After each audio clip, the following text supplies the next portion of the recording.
हर हर महादेव। सांब सदाशिव, सांब सदाशिव, सांब सदाशिव, सांब सदाशिव।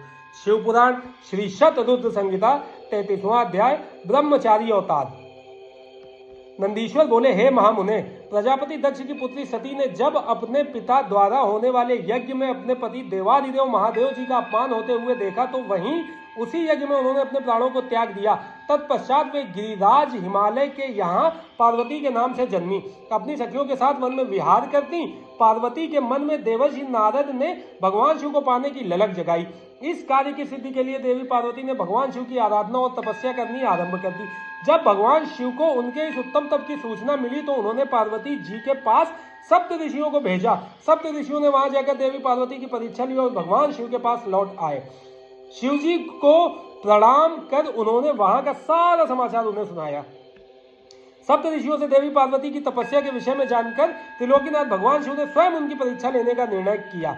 शिव जी ने वृद्ध ब्रह्मचारी का वेश बनाया और पार्वती जी के आश्रम की ओर चल दिए। अपने द्वार पर एक वृद्ध ब्राह्मण ब्रह्मचारी को आया देखकर देवी पार्वती ने उनको आसन पर बैठाया और उनका पूजन आराधन करने के पश्चात उनका आतिथ्य किया। तत्पश्चात वे उनसे पूछने लगी, हे महात्मा, आप कौन हैं और कहां से आए हैं? तब उस मुनि ने उत्तर दिया, हे देवी, मैं तो स्वच्छंद विचरण करने वाला एक साधारण तपस्वी हूँ। मैं सदा मानव सेवा में लगा रहता हूँ और दूसरों को सुख देने का कार्य करता हूँ। देवी, आप मुझे बताइए कि आप कौन हैं और इतनी कम उम्र में सब सुखों का आदि का त्याग कर इस निर्जन वन में क्यों तपस्या कर रही हैं? तब देवी पार्वती उन ब्रह्मचारी रूप धारण किए भगवान शिव के प्रश्नों का उत्तर देते हुए बोली, हे मुने, मैं गिरिराज हिमालय और देवी मैना की पुत्री पार्वती हूँ। मैंने भगवान शिव को अपना सर्वस्व समर्पित कर दिया है और उन्हीं को अपने पति के रूप में पाने की इच्छा मन में लेकर मैं शिव जी की तपस्या कर रही हूँ ताकि वे मुझ पर अपनी कृपा दृष्टि कर मुझे कृतार्थ करें। देवी पार्वती के वचन सुनकर वे मुनि बोले, हे देवी, तुमने सारे देवताओं को जो कि अत्यंत सुंदर, सजीले और ऐश्वर्य संपन्न है छोड़कर उस वैरागी, विकृतात्मा और जटाधारी भगवान शिव को अपने वर के रूप में चुना है। वे सदा अकेले रहते हैं और इधर उधर भटकते रहते हैं। इस प्रकार वह ब्रह्मचारी भगवान शिव की बहुत निंदा करने लगा। उस ब्रह्मचारी के मुंह से अपने आराध्य भगवान शिव की निंदा सुनकर पार्वती को बहुत क्रोध आया। तब वह बोली, हे मुने, मैंने तो आपको एक योगी तपस्वी जानकर आपकी पूजा और आराधना की थी, परंतु आप तो मूर्ख और धूर्त हैं जो परमेश्वर शिव के विषय में ऐसे विचार रखते हैं। आपने मेरे सम्मुख भगवान शिव की निंदा करके मुझे भी अपने पाप का भागी बना दिया है और मेरी तपस्या के सारे पुण्यों को नष्ट कर दिया है। फिर वे अपनी सखी से बोली कि यह ब्राह्मण है, इसलिए हम इसको इसकी करनी का फल अर्थात दंड नहीं दे सकते। इससे पूर्व की या फिर हमसे त्रिलोकीनाथ कल्याणकारी भक्तवत्सल देवादिदेव शिव की निंदा करे, हमें यह स्थान छोड़कर चले जाना चाहिए। यह कहकर देवी पार्वती अपनी सखियों के साथ उस स्थान से जाने लगी। तब परमेश्वर शिव ने उन्हें अपने साक्षात शिव स्वरूप के दर्शन दिए, जिस स्वरूप की आराधना पार्वती जी करती थी। उन्हें देखकर देवी पार्वती जी बहुत प्रसन्न हुई और उनकी स्तुति करने लगी। तब भगवान शिव मुस्कुराते हुए बोले, हे देवी, मैं तुम्हारी उत्तम तपस्या से प्रसन्न हूँ। मैं तुम्हारी परीक्षा लेने के लिए ही ब्रह्मचारी का रूप धारण करके आया था। मेरे प्रति तुम्हारी श्रद्धा और भक्ति ने मुझे यहाँ आने पर मजबूर कर दिया। मांगो, क्या वर मांगना चाहती हो? मैं तुम्हारी प्रसन्नता के लिए सब अभीष्ट तुम्हें प्रदान करूंगा। भगवान शिव के ये उत्तम वचन सुनकर देवी पार्वती शर्माते हुए बोली, हे भक्तवत्सल, आप तो तीनों लोकों के ज्ञाता हैं। भला आपसे भी कोई बात छिपी रह सकती है? फिर भी यदि आप मेरे मन की इच्छा जानना चाहते हैं तो मुझे अपनी पत्नी होने का वरदान दीजिए। तब भगवान शिव ने देवी पार्वती को उनका इच्छित वर दिया और उनका पाणी ग्रहण किया। इस प्रकार मैंने आपसे शिवजी के ब्रह्मचारी अवतार का वर्णन किया है। यह कथा सुख देने वाली और दुखों को दूर करने वाली है। हर हर महादेव। सांब सदाशिव, सांब सदाशिव, सांब सदाशिव, सांब सदाशिव, सांब सदाशिव। 34वां अध्याय सुनक नर्तक अवतार। नंदीश्वर बोले, हे सनत कुमार जी, देवी पार्वती की कठोर तपस्या से प्रसन्न होकर जब भगवान शिव ने उन्हें दर्शन दिए तब देवी पार्वती ने उनसे उनकी पत्नी बनने का वर मांगा। भगवान शिव ने प्रसन्नता पूर्वक उनका इच्छित वरदान उन्हें प्रदान किया। देवी पार्वती को वरदान देकर शिवजी अंतर्ध्यान हो गए और पार्वती जी अपने घर वापस आ गईं। वहां आकर उन्होंने अपने माता पिता को सारी बातें बताई। तब उनके घर में प्रसन्नता छा गई और चारों ओर महोत्सव होने लगा। खुश होकर गिरिराज हिमालय ने ब्राह्मणों को बहुत दान दक्षिणा दी, फिर गंगा स्नान करने चले गए। एक दिन जब गिरिराज हिमालय गंगा स्नान हेतु गए थे, भगवान शिव ने सुंदर नट नर्तक का रूप धारण किया और मैना के घर पहुंचे। उनके बाएं हाथ में शिवलिंग और दाहिने हाथ में डमरू था। उन्होंने लाल रंग के वस्त्र पहन रखे थे, पीठ पर गुदड़ी टांग रखी थी। ऐसे रूप से वे मैना के घर के आंगन में आकर सुंदर नृत्य एवं गान करने लगे। अपने डमरू को बजाकर वे अनेक प्रकार की लीलाएं दिखाने लगे। नगर के सारे वृद्ध नर नारी और बच्चे प्रसन्नता पूर्वक उनका नृत्य देख रहे थे। महारानी मैना खुश होकर एक पात्र भरकर स्वर्ण मुद्राएं एवं रत्न नट को देने गई, परंतु नट के रूप में आए भगवान शिव ने उन्हें लेने से इनकार कर दिया और कहा कि यदि आप वाकई प्रसन्न होकर मुझे कुछ देना चाहती हैं तो अपनी पुत्री पार्वती का हाथ मेरे हाथ में दे दीजिए। उस नट नर्तक की बात सुनकर देवी मैना बहुत क्रोधित हुई और वे नट को भला बुरा कहने लगी। उसी समय गिरिराज हिमालय भी गंगा स्नान करके वापस लौट आए। जब उन्हें इस बात का पता चला तो उन्होंने अपने सेवकों को उस नट को वहां से बाहर निकालने की आज्ञा दी। सेवक नट की ओर बढ़े ही थे कि मायावी लीलाधारी भगवान शिव ने मैना और हिमालय को पार्वती सहित क्षण भर के लिए अपने दिव्य रूप के दर्शन कराए और अगले ही पल तेज कदमों से चलकर वहां से गायब हो गए। नट नर्तक के चले जाने के उपरांत देवी मैना और गिरिराज हिमालय बैठकर नट के विषय में बात करने लगे और उसी की लीलाओं की प्रशंसा करने लगे। तभी माया से मोहित होकर उनको उस नट नर्तक के देवादिदेव महादेव भगवान शिव होने का ज्ञान प्राप्त हुआ।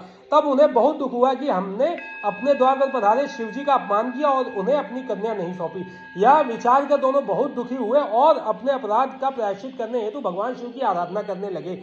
उनकी भक्तिभाव से की गई पूजा से प्रसन्न होकर शिवजी ने देवी पार्वती का पाणी ग्रहण किया। यह शिवजी के नट नर्तक अवतार का महात्म्य मैंने तुम्हें सुनाया। यह वर्णन सभी अभीष्ट फलों को प्रदान करने वाला है। हर हर महादेव। सांब सदाशिव, सांब सदाशिव, सांब सदाशिव, सांब सदाशिव।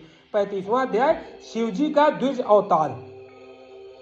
नंदीश्वर बोले, हे सनत कुमार जी, जब देवी मैना और गिरिराज हिमालय ने अपने द्वार पर नट का रूप धारण करके आए शिवजी को अपनी कन्या देने से इनकार कर दिया, तब उन्हें अपनी भूल का एहसास हुआ और वे क्षमा याचना करने हेतु भगवान शिव की भक्ति भाव से आराधना करने लगे।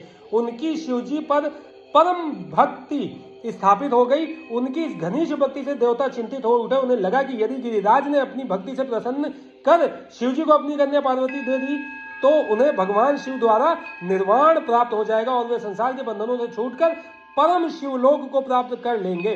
गिरिराज हिमालय तो रत्नों का आधार है और यदि ये मुक्त हो गए तो पृथ्वी रत्न गर्भा से कैसे कहलाएगी। फिर तो वे अपना वर्तमान स्थिर रूप त्याग कर दिव्य रूप को धारण कर लेंगे और शिवलोक के वासी हो जाएंगे। यह सब सोचकर देवताओं को चिंता सताने लगी और वे अपनी समस्या का समाधान करने हेतु देवगुरु बृहस्पति की शरण में गए।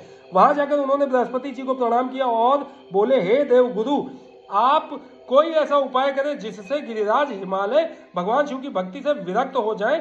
आप हिमालय के पास जाकर उनसे शिवजी की निंदा करें। देवराज इंद्र के ऐसे वचन सुनकर देव गुरु बृहस्पति बोले कि मैं परम कल्याणकारी परमेश्वर की निंदा नहीं कर सकता। आप अपना यह कार्य किसी अन्य देवता से पूर्ण कराइए। देवगुरु के इनकार कर देने पर इंद्र सब देवताओं सहित ब्रह्मा जी के पास गए और उनसे हिमालय के घर जाकर भगवान शिव की निंदा करने के लिए कहने लगे। तब ब्रह्मा जी ने भी भक्त वत्सल कल्याणकारी भगवान शिव की निंदा करने से मना कर दिया। यह सुनकर देवराज इंद्र निराश हो गए। तब ब्रह्मा जी ने उनसे कहा कि इंद्र, इस संसार में हर कार्य भगवान शिव की आज्ञा से ही पूर्ण होते हैं। तुम अपने कार्य की सिद्धि हेतु उन्हीं की शरण में जाओ, वे अवश्य ही तुम्हारे हित का कार्य करेंगे।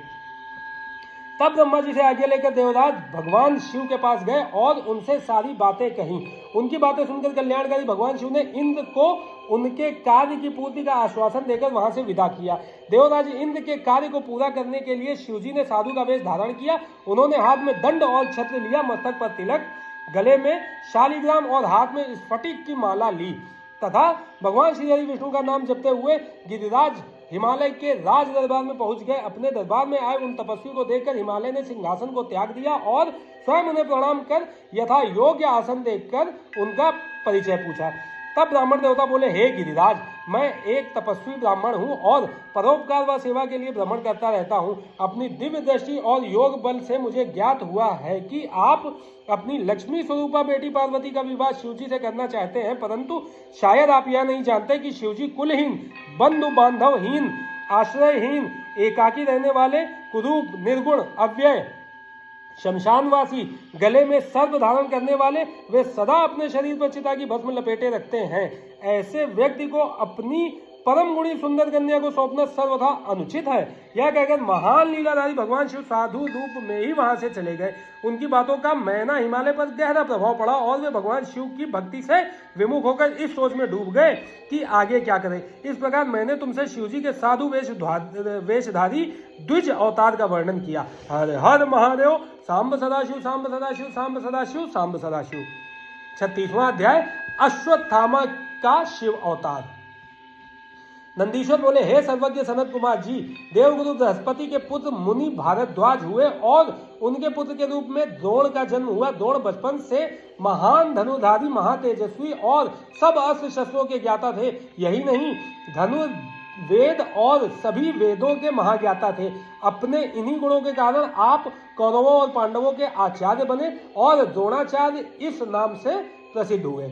इन्हीं द्रोणाचार्य ने अपने मन में पुत्र प्राप्ति की कामना लेकर भगवान शिव की आराधना की और अपनी घोर तपस्या से त्रिलोकीनाथ भगवान शिव को प्रसन्न कर लिया। शिव ने उन्हें साक्षात दर्शन दिए। शिवजी द्वारा वर मांगने के लिए कहने पर द्रोणाचार्य बोले, हे प्रभु, यदि आप मेरी आराधना से संतुष्ट होकर प्रसन्न हुए हैं तो भगवान मुझे अपने अंश से पैदा होने वाला पुत्र प्रदान कीजिए जो वीर, पराक्रमी और अजेय हो। द्रोणाचार्य को उनका इच्छित वर प्रदान कर शिवजी अंतर ध्यान हो गए। तत्पश्चात मुनि द्रोण प्रसन्नता पूर्वक अपने घर को चल दिए और वहां जाकर उन्होंने अपनी पत्नी को वरदान की प्राप्ति के बारे में बताया, जिसे सुनकर उनकी पत्नी बहुत प्रसन्न हुई। निश्चित समय पर मुनि द्रोण की पत्नी ने एक वीर बालक को जन्म दिया जिसका नाम अश्वत्थामा रखा गया। अश्वत्थामा वीर और पराक्रमी योद्धा हुए और उन्होंने कौरव सेना का मान बढ़ाया। जब कौरव पांडवों का युद्ध हुआ तो अश्वत्थामा के कारण कौरव सेना अजेय हो गई और वह पांडव सेना पर हावी होने लगा। शिवजी के अंश से उत्पन्न होने के कारण ही अश्वत्थामा ने पांडव पुत्रों को युद्ध में मार डाला था। यह देखकर अर्जुन बहुत क्रोधित हुए और अपने पुत्रों का नाश करने वाले पर आक्रमण करने लगे। अर्जुन के साथी के रूप में स्वयं श्री कृष्ण थे। अर्जुन को अपनी ओर आता देखकर अश्वत्थामा ने उन पर ब्रह्मशिर नामक अस्त्र छोड़ दिया, जिससे सारी दिशाएं प्रचंड तेज से प्रकाशित हो उठी। अश्वत्थामा के इस अस्त्र को देख अर्जुन एक पल के लिए विचलित हो गए। उन्होंने श्री कृष्ण से इसका उपाय पूछा। तब श्री कृष्ण बोले, हे अर्जुन, यह बहुत घातक शक्ति है और इससे तुम्हारी रक्षा करना स्वयं भगवान शिव ही कर सकते हैं। तुम उन्हीं का स्मरण करके इस अस्त्र का नाश करो। तब अर्जुन ने हाथ जोड़कर भगवान शिव की मन से बहुत आराधना और स्तुति की। तत्पश्चात उन्होंने जल को छूकर शैवास्त्र छोड़ा। इसके प्रभाव से अश्वत्थामा द्वारा चलाया गया ब्रह्मशिर अस्त्र शांत हो गया। फिर भगवान श्री कृष्ण ने अर्जुन सहित सब पांडवों को अश्वत्थामा से आशीर्वाद लेने के लिए कहा। श्री कृष्ण की आज्ञा मानते हुए सभी पांडवों ने अश्वत्थामा को प्रणाम किया। तब प्रसन्न होकर अश्वत्थामा ने पांडवों को अनेकों वर प्रदान किए और फिर अपने कर्तव्य को निभाते हुए कौरव सेना से मिलकर पुनः पांडवों से युद्ध करने लगे।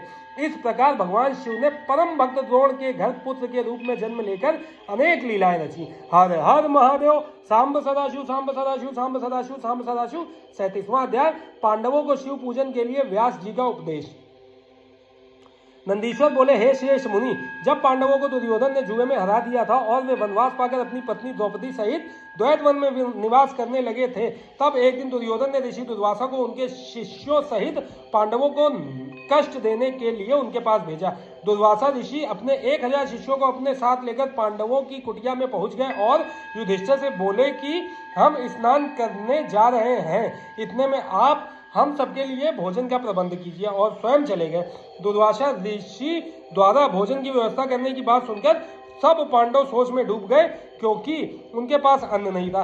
तब देवी द्रौपदी ने भगवान श्री कृष्ण का स्मरण किया और वे तुरंत वहां आ गए। वहां उन्होंने पांडवों की रसोई में बचे अन्न के एक दाने को खाया और इससे वे स्वयं भी तृप्त हो गए। साथ ही स्नान के लिए दुर्वासा और उनके शिष्यों का भी पेट भर गया और वे वहीं से लौट गए। इस प्रकार श्री कृष्ण ने पांडवों पर आए इस संकट को दूर कर दिया। फिर पांडवों को भगवान शिव की आराधना करने के लिए कहकर वे स्वयं द्वारका चले गए। एक दिन जटाजूट धारण किए, गले में रुद्राक्ष की माला और भस्म लगाए व्यास जी ओम नमः शिवाय पंचाक्षरी मंत्र का जाप करते हुए पांडवों की कुटिया में पधारे।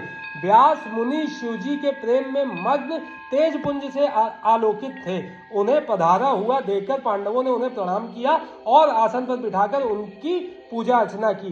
तब महामुनि प्रसन्न होकर बोले, हे पांडवों, तुम सत्य के मार्ग पर चलने वाले हो और सदाई धर्म का पालन करते हो।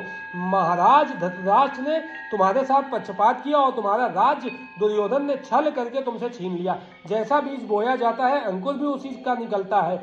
अधर्म और असत्य का मार्ग अपनाने वालों का कभी कल्याण नहीं होता। तुम सत्य और धर्म के मार्ग पर चल रहे हो, इसलिए निश्चय ही तुम्हारा कल्याण होगा। महामुनि व्यास के वचनों को सुनकर युधिष्ठिर बोले, हे नाथ, हमारे कष्टों को दूर करने के लिए कोई मार्ग बताइए। श्री कृष्ण जी ने हमें कल्याणकारी देवादिदेव महादेव जी की आराधना करने के लिए कहा था। आप हमें शिव भक्ति का उपदेश दीजिए। युधिष्ठिर के वचन सुनकर महामुनि व्यास बोले, हे पांडवों, निश्चय ही श्री कृष्ण ने सत्य कहा था। भगवान शिव अपने भक्तों के दुखों को दूर करने वाले तथा उनकी रक्षा करने वाले हैं।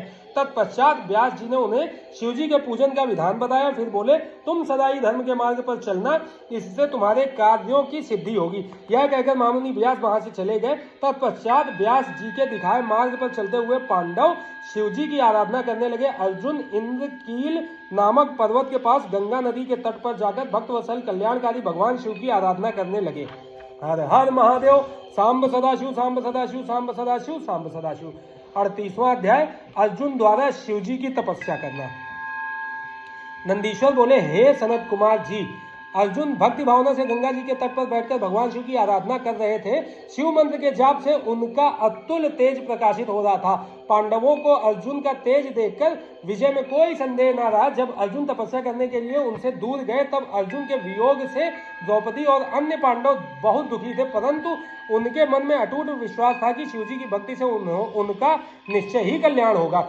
उनके दुख को जानकर एक बार व्यास जी फिर उन्हें समझाने के लिए उनके पास आए। उन्हें देखकर पांडव बहुत प्रसन्न हुए और उनका आतिथ्य सत्कार करने लगे। तब महामुनि व्यास ने उन्हें उपदेश दिया और अनेक कथाएं सुनाई, परंतु पांडवों का दुख दूर न हुआ। एक दिन युधिष्ठिर ने महामुनि व्यास से प्रश्न किया, हे महाप्रज्ञ, जिस प्रकार के दुख और कष्टों को हम भोग रहे हैं, क्या पहले भी किसी को ऐसी परिस्थिति का सामना करना पड़ा है? युधिष्ठिर के इस प्रश्न को सुनकर व्यास मुनि कहने लगे कि पांडवों, निश्चय ही तुम्हारे साथ कौरवों ने छल किया है, परंतु अनेकों सिद्ध पुरुषों ने इससे भी अधिक दुखों को हंसते हंसते झेला है। निषद देश के स्वामी नल, सत्यवादी राजा हरिश्चंद्र, श्री रामचंद्र जी ने भी इन कष्टों को हंसकर झेला है। यह तो सत्पुरुषों का स्वभाव होता है कि वे विपरीत परिस्थितियों और दुखों से विचलित नहीं होते और सदा सत्य के मार्ग पर ही आगे बढ़ते रहते हैं। मानव को तो दुख झेलने ही पड़ते हैं। बचपन, युवावस्था, वृद्धावस्था, सभी में मनुष्यों को दुख और कष्ट प्राप्त होते हैं। इसलिए अपने मन को मत भटकाओ और सत्य के मार्ग का अनुसरण करो, क्योंकि शिवजी सत्य से प्रसन्न होते हैं। इसलिए सभी मनुष्यों को सत्य के पथ पर चलना चाहिए। दूसरी ओर अर्जुन ने इंद्रकील नामक पर्वत के निकट गंगा जी के तट पर महामुनि व्यास के उपदेश के अनुसार शिवलिंग बनाकर उसकी विधि पूर्वक उपासना आरंभ कर दी। अर्जुन प्रतिदिन स्नान करके भक्ति भावना से इंद्रियों को अपने वश में करके भगवान शिव का ध्यान करते। दिन ब दिन उनकी भक्ति भावना और अधिक प्रबल होती जा रही थी। उनकी तपस्या के तेज से जीवों को भय होने लगा था। अर्जुन की तपस्या से दग्ध होकर अनेक देवता इंद्र के पास गए और उनसे बोले कि देवराज, अर्जुन भगवान शिव की घोर तपस्या कर रहा है और उसके तेज से सभी प्राणी दग्ध हो रहे हैं। अर्जुन की तपस्या के विषय में सुनकर देवराज इंद्र उनकी परीक्षा के लिए उनके पास गए। इंद्र ने ब्राह्मण का रूप धारण किया और अर्जुन के पास जाकर पूछने लगे कि तुम इतनी छोटी उम्र में तपस्या क्यों कर रहे हो? तुम मुक्ति चाहते हो या विजय के लिए तपस्या कर रहे हो? परंतु इंद्र तो मोक्ष के स्थान पर सुख प्रदान करते हैं। इंद्रदेव के वचनों को सुनकर अर्जुन को क्रोध आ गया और वे बोले, हे मुनि, आप यहाँ क्यों पधारे हैं और इस प्रकार के प्रश्नों से मेरी तपस्या में क्यों व्यवधान डाल रहे हैं? मैं शिव जी की आराधना कर रहा हूँ। तब इंद्रदेव ने ब्राह्मण वेश त्याग कर अपने वास्तविक रूप के दर्शन अर्जुन को दिए। इंद्रदेव को अपने सामने पाकर अर्जुन को लज्जा का अनुभव हुआ कि मैंने इंद्रदेव से अपशब्द कहे। उन्होंने देवराज इंद्र से क्षमा याचना की। देवराज इंद्र प्रसन्न होकर बोले, अर्जुन, तुम मांगो, क्या मांगना चाहते हो, मैं निश्चय ही तुम्हारा इच्छित वर तुम्हें प्रदान करूंगा। देवराज इंद्र के वचन सुनकर अर्जुन बोले, हे देवेंद्र, यदि आप मुझ पर प्रसन्न हैं तो मुझे शत्रुओं पर विजय का वरदान प्रदान कीजिए। अर्जुन के वर को सुनकर देवेंद्र बोले, अर्जुन, तुम्हारी विजय अवश्य होगी, क्योंकि भगवान शिव के भक्तों पर कभी कोई कष्ट नहीं आता, उनको संसार में किसी का भय नहीं होता। इसलिए तुम इसी प्रकार शांत चित्त और भक्ति भाव से त्रिलोकीनाथ भगवान देवादिदेव महादेव जी की तपस्या करो। उनकी प्रसन्नता से श्रेष्ठ जीवन में और कुछ नहीं है। यह कहकर देवराज वहां से अंतर ध्यान हो गए। तब अर्जुन पुनः शिवलिंग को प्रणाम कर उनकी आराधना करने लगे। हर हर महादेव, सांब सदाशिव, सांब सदाशिव, सांब सदाशिव, सांब सदाशिव। 39वां अध्याय, शिवजी का किरात अवतार। नंदीश्वर बोले, हे सनत कुमार जी, अर्जुन महामुनि व्यास जी द्वारा बताई गई विधि से शिवजी की उपासना कर रहे थे। काफी समय तक तपस्या करने के पश्चात उनके तप का तेज बढ़ना आरंभ हो गया और उनका तप और रौद्र रूप धारण करता जा रहा था। अर्जुन ने एक पैर पर खड़े होकर सूर्य की ओर देखते हुए पंचाक्षर मंत्र का जाप करना आरंभ कर दिया। उनके तप के प्रभाव से सभी प्राणी, जीव जंतु और देवता दग्ध होने लगे। अर्जुन की इस घोर तपस्या के विषय में दुर्योधन को ज्ञात हुआ। उसने मूक नाम के दैत्य को अर्जुन के पास शूकर का भेष धारण करके भेजा। वह दुष्ट राक्षस अनेक प्रकार की ध्वनि निकालता और वृक्षों को उखाड़ता हुआ अर्जुन के तप के स्थान पर के निकट पहुंचने लगा। तब अर्जुन का मन एक व्याकुल हो उठा और उन्होंने पलटकर उस कपटी राक्षस को देखा और मन में विचार किया कि जिसे देखकर मन व्याकुल हो वह अवश्य ही हमारा शत्रु होता है। यह विचार मन में आते ही अर्जुन को दुर्योधन का छल कपट याद आ गया। अर्जुन ने वहीं बैठे बैठे उस पर बाण चला दिया। उसी समय स्वयं भक्तवत्सल भगवान शिव भी अपने भक्त अर्जुन पर आए संकट को देखकर उनकी रक्षा व परीक्षा हेतु तुरंत वहां आ गए और उन्होंने भी उस बहुरूपीय राक्षस पर अपना बाण चला दिया। उस समय देवादिदेव महादेव जी ने भील का वेश धारण कर रखा था। उनके शरीर में श्वेत धारियां थी और वह कच्छ बांधे हुए थे। उनके कमर पर तरकश और हाथ में धनुष बाण था और वे भी उसी शूकर का पीछा कर रहे थे। भील रूपी भगवान शिव और अर्जुन दोनों के बाणों ने एक साथ उस शूकर को अपना निशाना बनाया। शिवजी का बाण उस विशाल शूकर की पूंछ में और अर्जुन का बाण उसके मुख में लगा। उस भयंकर आघात को वह सह नहीं सका।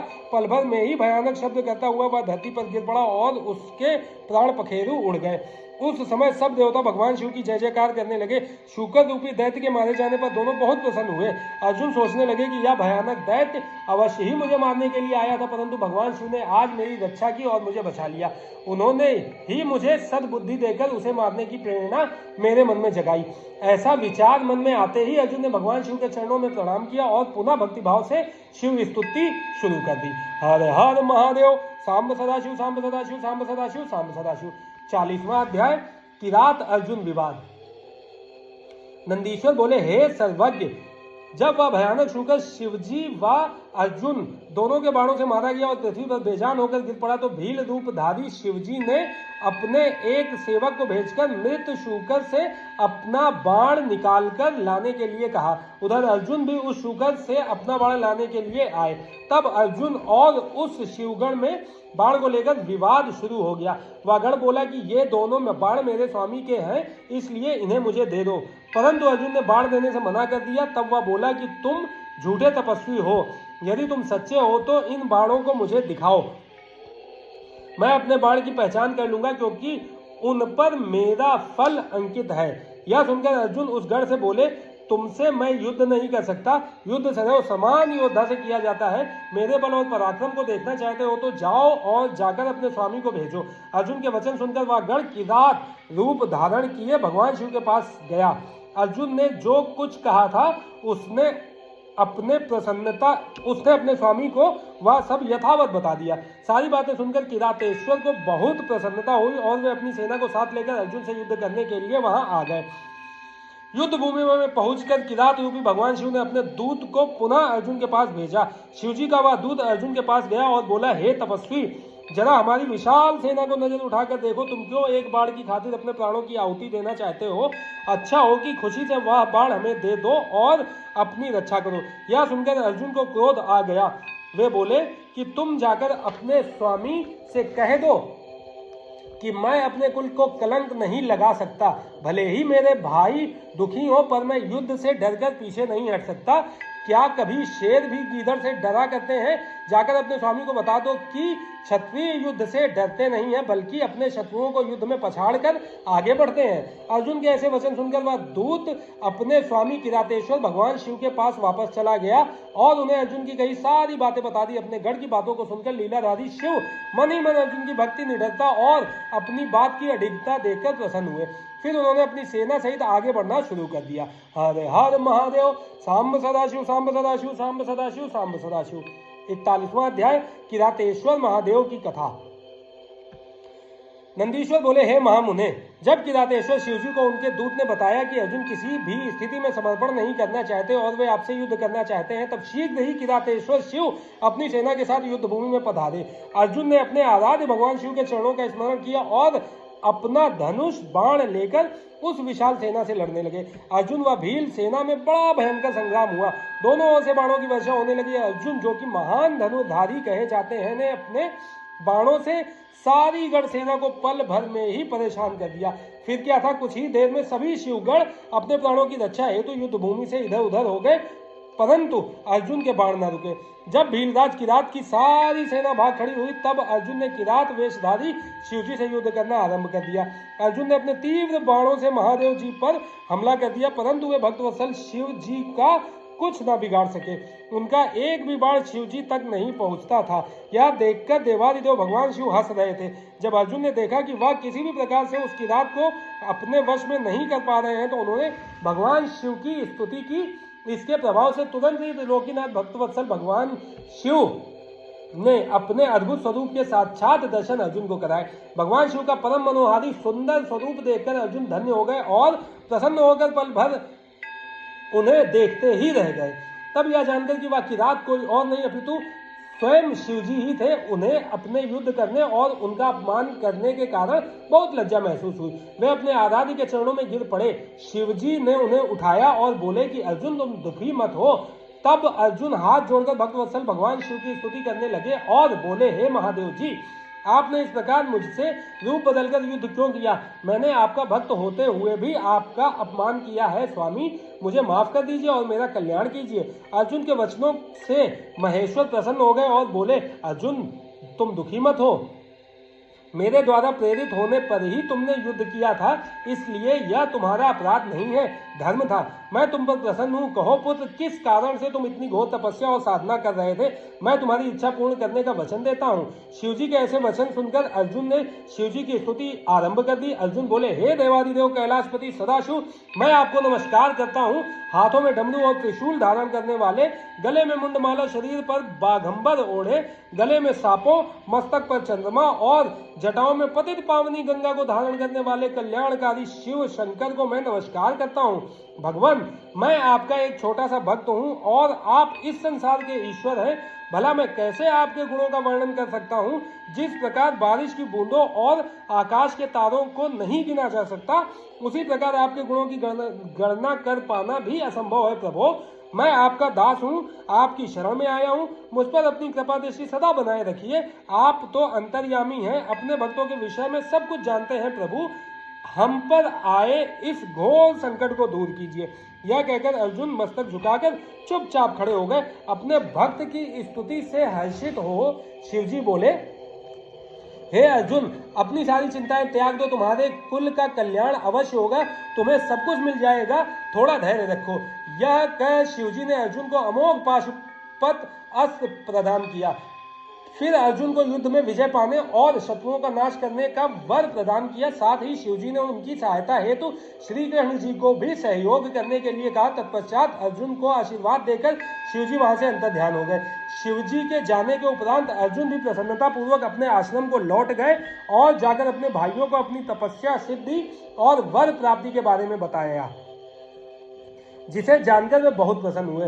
अर्जुन की तपस्या पूर्ण होने के विषय में जानकर श्री कृष्ण उनसे मिलने आए और बोले कि इसीलिए ही मैंने कहा था कि शिव भक्ति सभी कष्टों को दूर करने वाली है। मुने, इस प्रकार मैंने आपको शिवजी के किरात अवतार का वर्णन सुनाया। यह सब कामनाओं को पूर्ण करने वाला है। हर हर महादेव, सांब सदाशिव, सांब सदाशिव, सांब सदाशिव, सांब सदाशिव। 42वां अध्याय, द्वादश ज्योतिर्लिंग।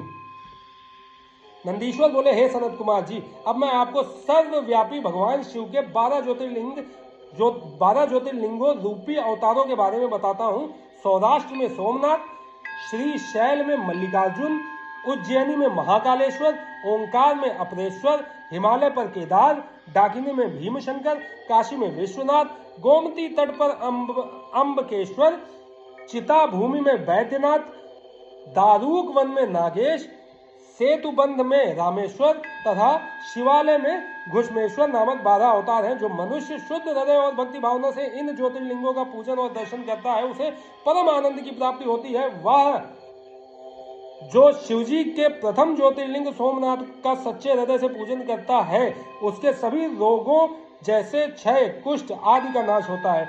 उसके सारे पाप धुल जाते हैं और उसे भुक्ति व मुक्ति प्राप्त होती है। श्री शैल में स्थित दूसरे ज्योतिर्लिंग मल्लिकार्जुन के दर्शनों से मनोवांछित फल की प्राप्ति होती है तथा सब दुखों का नाश होता है एवं सुख मिलता है। पुत्र प्राप्ति की इच्छा पूर्ति के लिए इस लिंग की स्तुति की जाती है। उज्जैनी में स्थित तीसरा ज्योतिर्लिंग महाकालेश्वर नाम से जग विख्यात है। अपने एक ब्राह्मण भक्त वेद के आवाहन पर प्रकट होकर शिवजी ने दूषण नामक असुर का वध किया था। तत्पश्चात वहीं स्थित हो गए थे, इसलिए इस ज्योतिर्लिंग को महाकालेश्वर कहा गया। इसके दर्शनों से मनुष्य की सारी कामनाएं पूरी होती हैं। चौथा ओंकार नामक ज्योतिर्लिंग है। विंध्यगिरि ने भक्ति भाव से विधि पूर्वक पार्थिव लिंग स्थापित किया। विंध्य की भक्ति से प्रसन्न होकर शिवजी उसी लिंग से प्रकट हुए और 2 रूपों में विभक्त हो गए। तभी से ओंकारेश्वर नामक लिंग ओंकार और परमेश्वर नामों से प्रसिद्ध हुआ। इसका दर्शन करने से भक्तों की अभिलाषा पूरी होती है। भगवान शिव के 5वें अवतार के रूप में केदार स्थित केदारेश्वर ज्योतिर्लिंग है। वहां श्री हरि के नर नारायण अवतार की प्रार्थना पर वे वहां विराजे। उनका यह अवतार समस्त अभीष्टों को प्रदान करने वाला है। शिवजी के 6ठे अवतार का नाम भीमनायक नाम के असुर को मारने के कारण भीमशंकर है। भीम को मारकर शिवजी ने काम रूप देश के राजा सुदक्षिण की रक्षा की थी और उन्हीं की प्रार्थना पर वे डाकिनी में स्थित हो गए। शिवजी का यह अवतार ब्रह्मांड को भोग और मोक्ष देने वाला है। शिवजी का 7वां विश्वेश्वर नामक अवतार काशी में हुआ। इस अवतार की आराधना ब्रह्मा, विष्णु, भैरव सहित सभी देवता करते हैं। इसको पूजने अथवा इसका नाम जपने वाले मनुष्य कर्म बंधन से छूटकर मोक्ष के भागी होते हैं। चंद्रशेखर भगवान शिव का 8वां अवतार त्र्यंबक नाम से सुविख्यात है और गोमती नदी के किनारे गौतम ऋषि की प्रार्थना और कामना से हुआ है। इस ज्योतिर्लिंग के दर्शन और स्पर्श से सब कामनाएं पूर्ण होती हैं और मृत्यु पश्चात मुक्ति मिलती है। पवित्र पावनी गंगा गौतम ऋषि के स्नेहवश गौतमी के नाम से प्रवाहित हुई। 9वां वैद्यनाथ अवतार शिवजी ने धारण किया।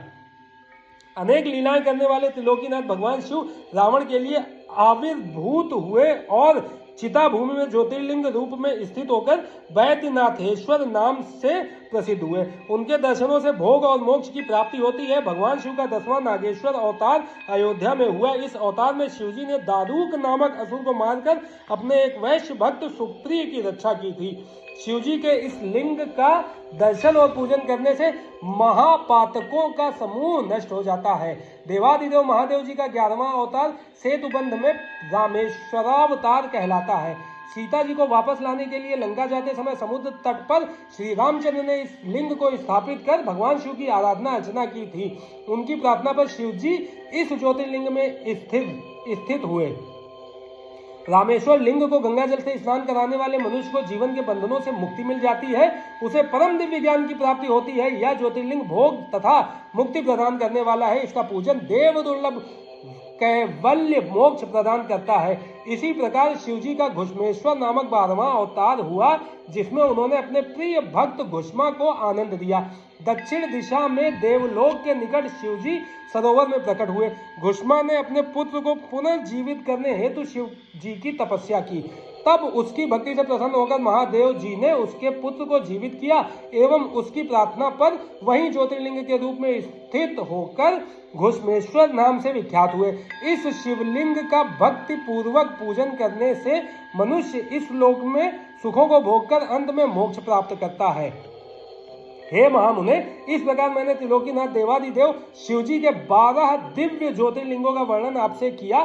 शिवजी की यह दिव्य 12 अवतारों वाली ज्योतिर्लिंग कथा को जो मनुष्य शांत चित्त और श्रद्धा भाव से पढ़ता या सुनता है, उससे सब पापों से छूटकर भोग व मोक्ष की प्राप्ति होती है।